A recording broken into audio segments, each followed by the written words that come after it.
Hey friends, we are back with yet another encore episode of Girls Gone Hallmark. This time it's the Love on the Danube series of movies. These originally aired back in fall of 2024 on Hallmark Plus, and that's when we reviewed them, but we are re-airing our reviews in honor of their premiere on the Hallmark Channel. Enjoy! This is a Bramble Jam podcast.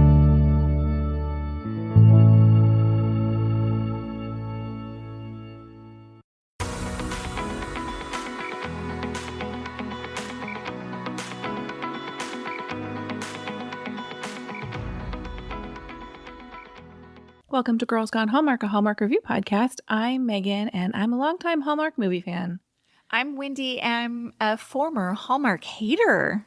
Today we're discussing Love on the Danube Love Song, which is exclusively streaming on Hallmark Plus. You can hang out with us on Instagram. We are Girls Gone Hallmark. You can also jump into our exclusive Facebook group, Girls Gone Hallmark. There's just a bunch of people there talking about all things Hallmark, and it's like at a fever pitch right now with all of the new content coming out from Hallmark. And we suspect next week shit's gonna go wild. I think so. I think this week it's all about Hallmark Plus. Next week, I think I know what's coming. I think we're gonna get a countdown to Christmas announcement. I think so too. If history holds. You can DM us on Instagram, join our Facebook group, or email us girlsgonehallmark@gmail.com. And we do have some feedback to share based on this week's review of Chicken Sisters Episode 1. I erroneously stated that this was Wendy Malick's first appearance on the Hallmark Channel.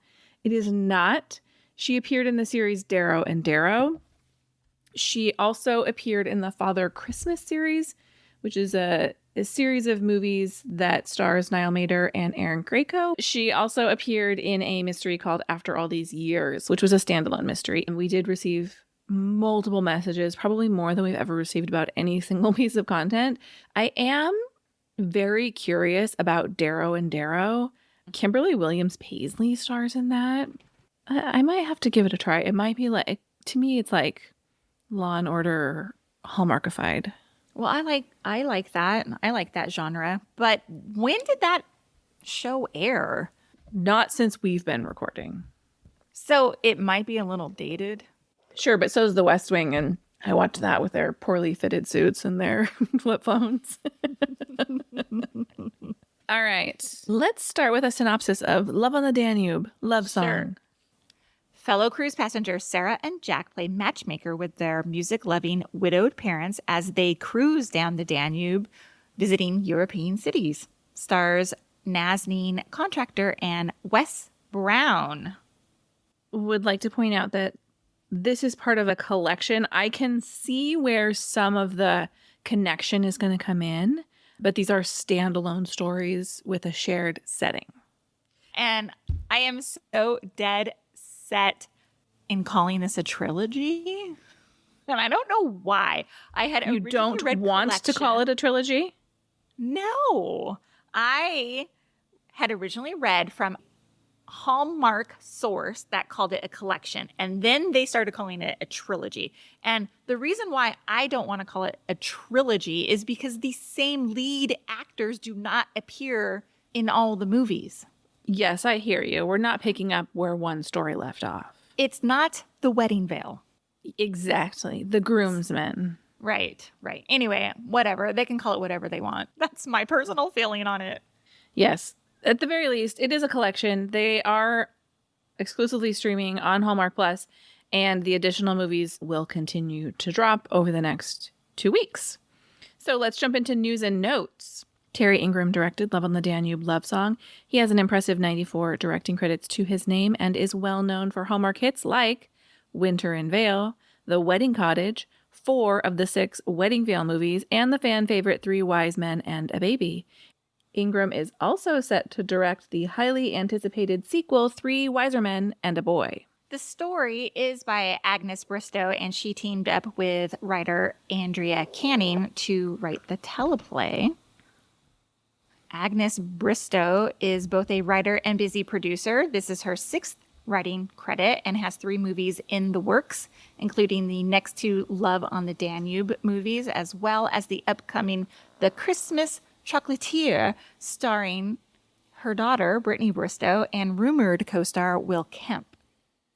Andrea Canning's resume has a healthy mix of romance and drama. For Hallmark, she has written A Merry Scottish Christmas, A Paris Proposal, and South Beach Love. This film marks her 24th writing credit, and her 25th and 26th will be the next installments in the Danube series. Nazanin Contractor plays Sarah. She has an impressive 59 acting credits, including roles in Children Ruin Everything, Charmed, and Freak Angels. For Hallmark, she co-starred with Brennan Elliott in The Perfect Pairing in 2022 and is set to appear on the upcoming holidays. According to IMDb, Nazanin will also appear in the 4 new The Love Club movies set to premiere in 2025. Also, when I was doing news and notes today, I was picking up information from the official Hallmark press site. Yeah. And they spelled Miss Contractor's name incorrectly. Like, really? You gotta have somebody look over your press releases. Wes Brown plays Jack, and though he's a familiar face on Hallmark, I think we'd like to see him in some more movies. In 2023, he was seen in a cameo role in A Biltmore Christmas, as well as his reprised role as Jared in Haul Out the Holly Lit Up. This fall, Wes will team up with Erin Cahill in Autumn at Apple Hill, premiering on October 5th. You know, Wes is a real wowie zowie to me, and I think the first, maybe some of the only movies I've seen him in a starring role were those Haul Out the Holly movies where he was so good. And I think one of the issues is that he definitely suffers from the yearbook photoification of Hallmark stars in his movie posters, and they just do not do the man justice. Oh, no, I think he's super hot. Pamela Sinha plays Mom Julia. This is Pamela's first project for Hallmark, though she is known for television appearances on ER, The Newsroom, Why the Last Man. Man, that is a twofer this week. I know. As well as starred in a 2020 movie titled Happy Place, which was an adaptation of a theatrical play that she wrote. David Samerton plays Andre. This movie marks his 10th acting credit and first Hallmark project. He has also appeared in nearly 30 commercials from brands like BMW, Jersey Mike's, and Home Depot, just to name a few. David is also an accomplished jazz saxophone player. Catherine Disher plays fellow cruiser Betty. Catherine is an award-winning actor and voice actor with 137 acting credits. Good Witch fans may recognize her as she appeared in 76 episodes, as well as movies like The Good Witch's Mother and The Good Witch's Destiny. She will reprise the role of Betty in the next 2 Danube movies and is tapped to play Maya in The Christmas Chocolatier this holiday season. Catherine Drysdale plays Teddy, the cruise director. She's probably best known for her role as Genevieve Delacroix on the Netflix series Bridgerton. She also played Meghan Markle in 11 episodes of the series The Windsors. We will see Catherine reprise her role as Teddy in the next 2 Danube movies. Mark Holden plays the captain. He has 104 acting credits, including movies like Final Destination and World War Z. He will also return in the next 2 Danube movies. Love on the Danube love song was filmed primarily in Budapest, Hungary back in November 2023. According to the Cinemaholic.com, for the first time in history, film crews were allowed to shoot inside the historic 14th century St. Matthias Church. They also shot during night hours at the Gellert's Bath in Budapest. Fun fact, Hallmark Jenny, also known as Hallmark's chief fan officer, had a cameo in the Vienna National Library reading room scene of this movie. She and her mom were guests of Hallmark and got to play an extra in all 3 movies. That's fun. I know. I messaged her. I was like, you got to go to Budapest? And she's like, yeah. I was like, that's really freaking cool. What was your first impression of Love on the Danube love song? Well, as a child of the 70s and 80s, I'm into this Love Boat vibe. Oh, my first impression is, I was really hoping we would get Will. I was really hoping we would get Wes Brown singing in this movie. It was a real bait and switch moment for me. What a miss. What a miss. Yeah, so if listeners don't know, Wes Brown has a country Christmas album. Is that right? Yeah. Is it country? He has like, Pulling it up. I think it's his Christmas album to me is more like Michael Bublé adjacent. Wait, hold on. Oh, here he is. 2023, My Kind of Christmas. It is not country, guys. It's like a sexy crooner in a tuxedo. Mm-hmm. Can I play a little snippet of it? Legally, no. Okay, but who would know? Let's see. All right, I won't. I got the music police on me. We'll leave a link to his latest holiday album in our show notes. Yeah, man, this is something I want to throw on and decorate the tree and make cookies too. It's also linked in our Love on the Danube collection post on girlsgonehallmark.com. Fantastic. All right, let's talk what we liked about Love on the Danube love song. I'm getting a feeling you didn't like this movie. Oh, no, you're wrong. Can I tell you something? Yes. My first impression prior to watching these movies, like just the announcement of them, I had zero interest in what there was, like nothing about it. I was like, I'm going to be honest. That is how I felt. I was not excited. I thought these are like throwaway, filler, bulk up the streamer movies. Okay. I feel bad saying that because in the last few days, we've gotten more eyes on our content from like Hallmark officials, but stick around for what I'm about to say because my feeling after having watched this is that this is a very solid movie. Super enjoyable to watch, like all around. I was a huge fan of Wes and Nazneen. Wes has some, like when he's brushing dust off her face when they're down in the underground.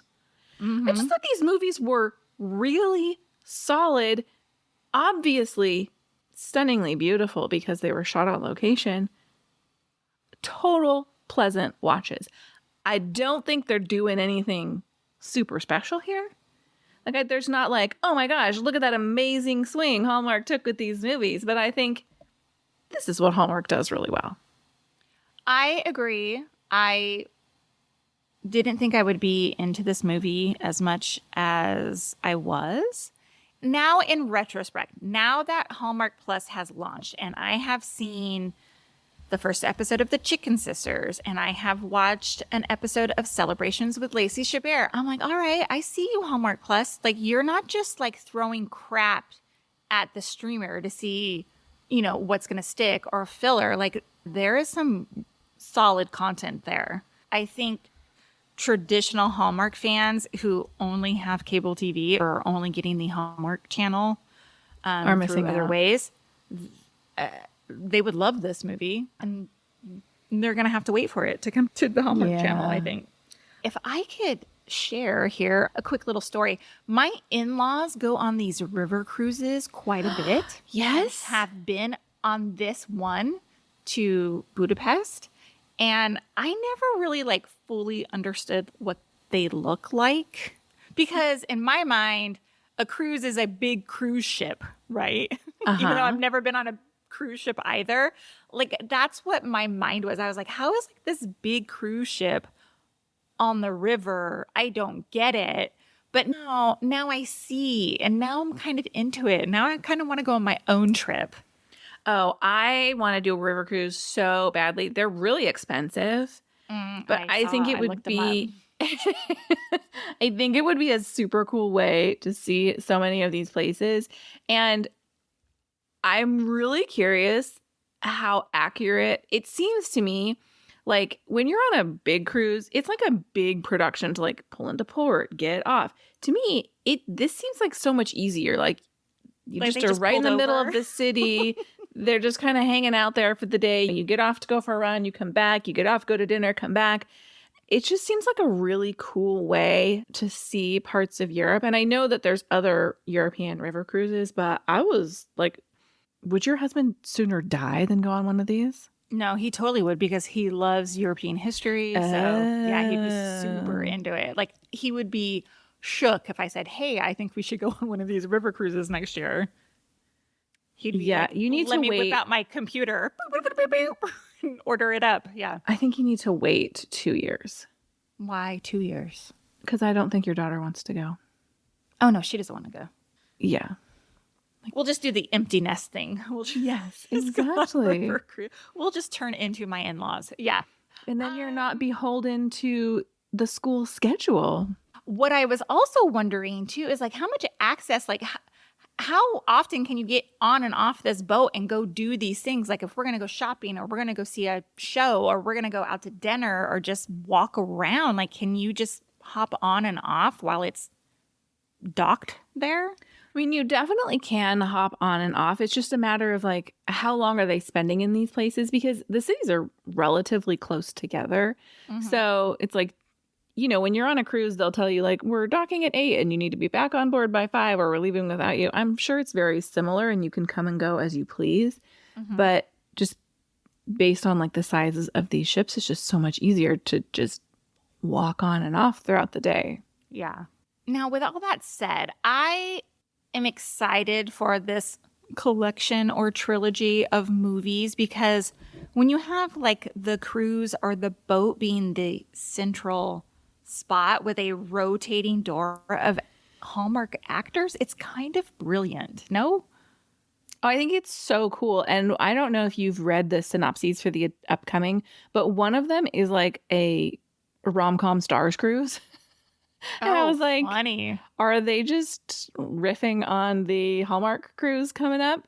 So I like that they've taken like a couple different ideas here. I think it's super smart to like set the settings, set some of the main characters, keep Catherine Disher coming for 3 movies. I actually really loved Catherine Disher. She's a familiar face. I watched many seasons of The Good Witch with my daughter, where she plays the mayor in that show. I just really enjoyed her and I loved her. I'm a cruise person, so I've been on a lot of cruises, and there's always people like this who, you know, in her case, she was basically living on this ship. On our last cruise, there was a woman, she was like, I didn't even bring my husband this time. I just came by myself. And she made friends with everybody. And if someone was having a birthday at the pool, she's like buying them drinks. And she knew everybody that was in our little area where we were hanging out the whole time. And a cruise person can really relate to the Betty Stevenson character. And I think she like just kind of popped in to offer some nice little wisdom every now and then. Yeah, I thought it was good. I liked it. You know what, too? I think there's a lot to play with here. Like, you could do romance. You can do mystery, even. Mystery. They don't even have to keep it in the, like, somebody falls in love every single time. Yes. Yes. With different directors, it just could be, there's so much possibility here. What else did you like?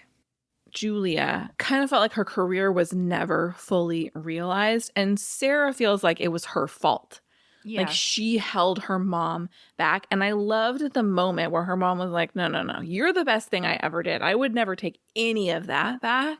And I was thinking the same thing, like, my life is different because I had children, and my career trajectory is different because I had children, but I would never trade. There's no blame. I'm not like, oh, wish I hadn't had these dumb kids to get in the way. Like, Right. kids ruin everything. I realize it's coming from a place of like, I'm going to spend the next 12 months crying because one of my children is leaving the nest. But I thought it was a nice moment for Sarah to get to have with her mom, where she was able to let go of the little bit of guilt she was feeling that maybe mom didn't have the career she felt she deserved. Yeah, that feels bad. Like, I didn't want her. How sad that she like shouldered that forever and thought it was her fault, you know? Yeah. I doubt our kids think that. No, our children are teenagers, so I don't think they have that level of self-awareness. No. Not But- for another 20 years at least. Yeah, at least. I love the whole switcheroo, the reverse parent trap. Yeah. I love that they like mentioned that twice. I thought it was very funny.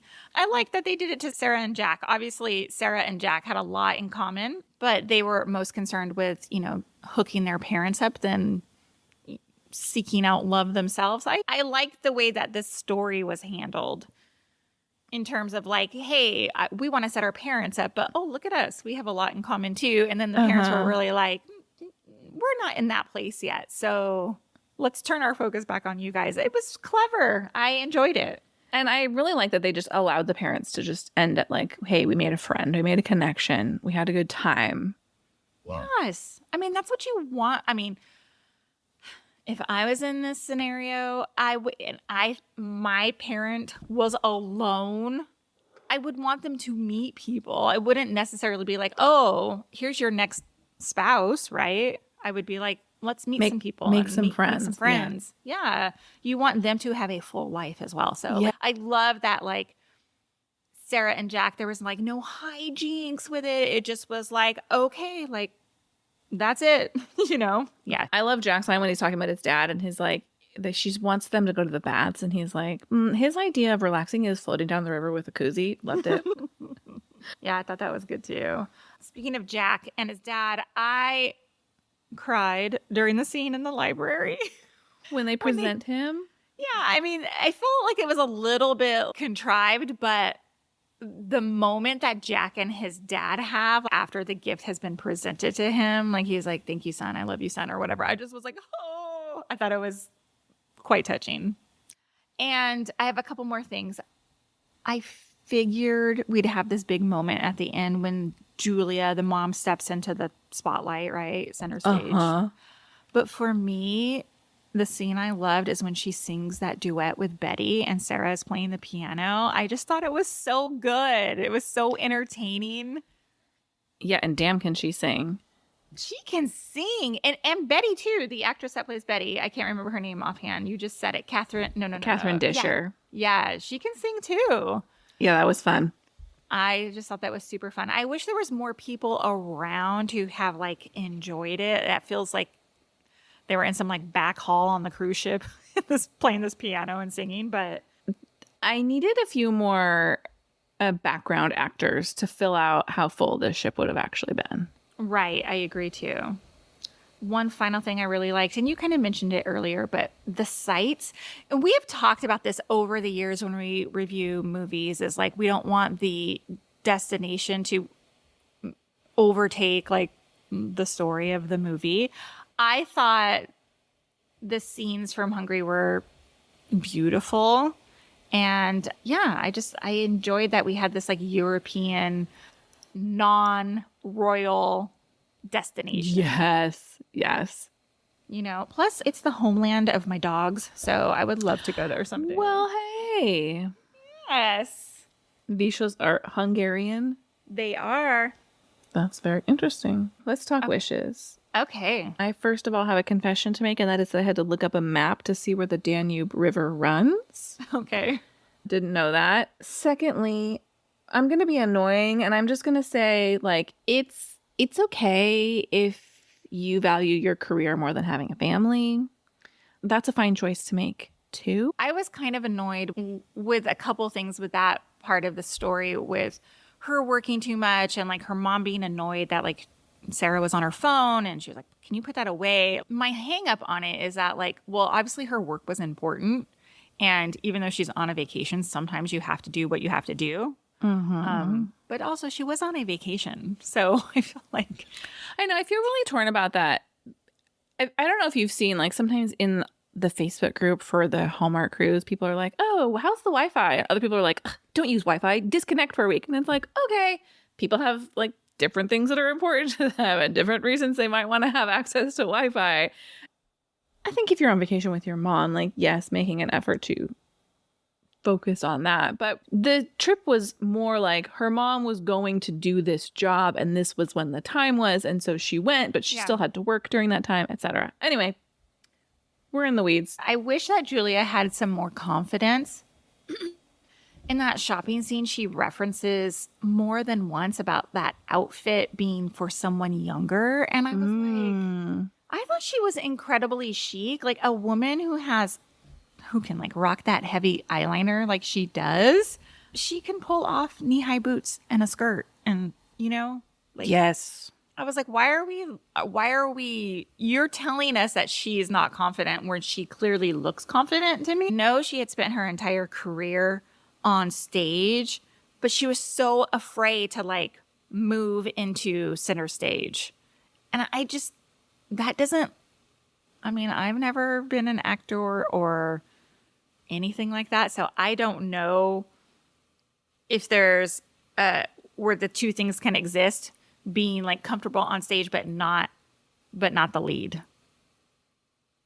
Yeah, I can't speak to that either. I don't know either, but obviously she was incredibly talented.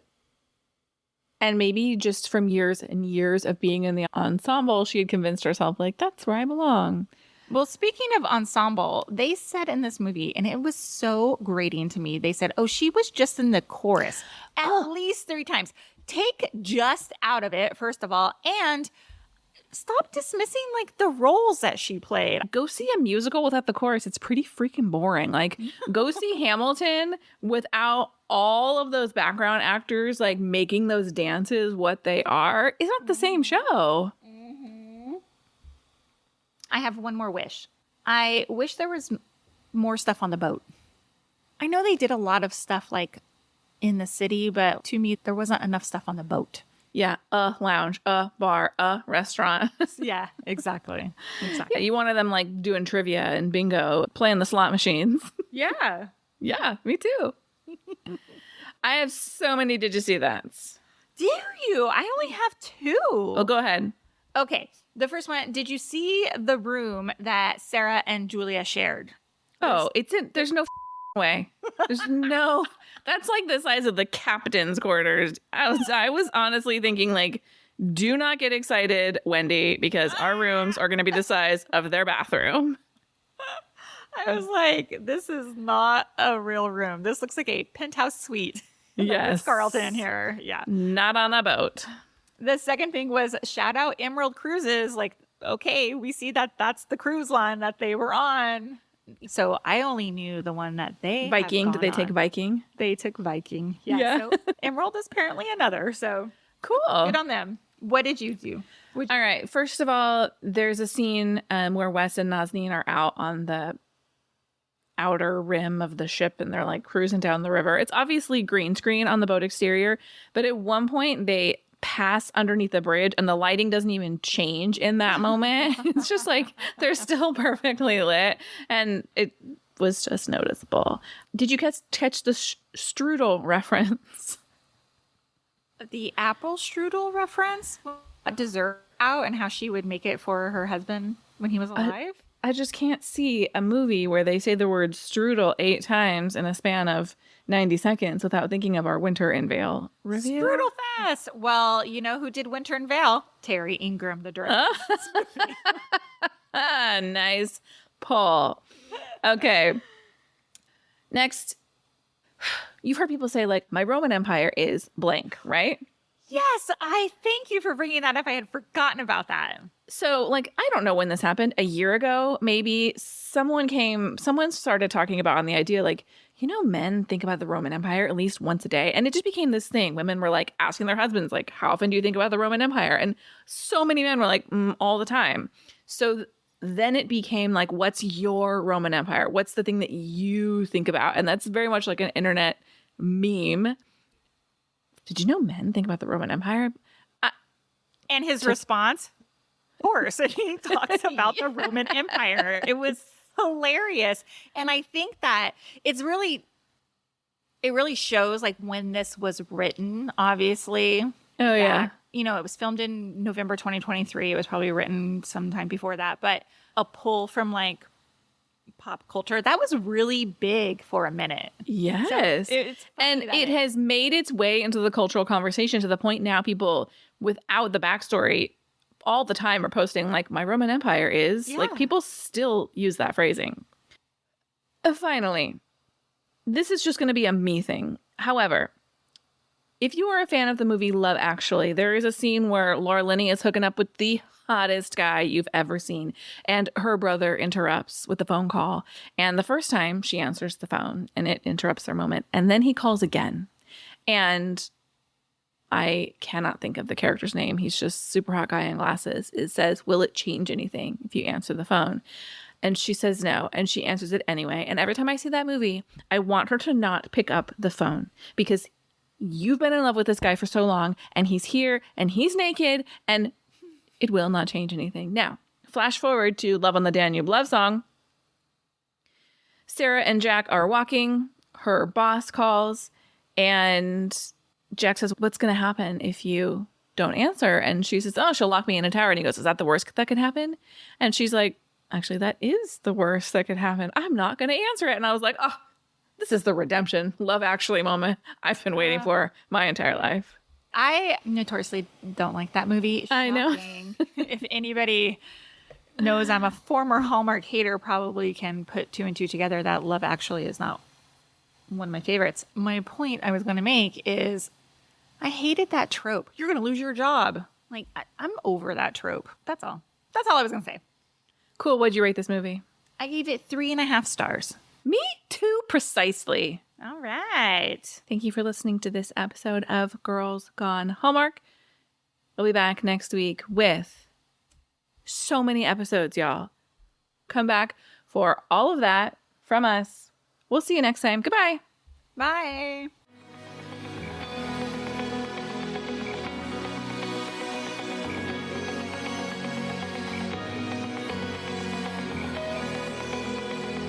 All right, friends, before we go, just a quick heads up. You're about to hear some ads. These little gems help us keep the show running and the Hallmark love flowing. So do with that info what you will. Grab a snack, hit the skip button, or maybe, just maybe, listen in and discover your new favorite product. Bye.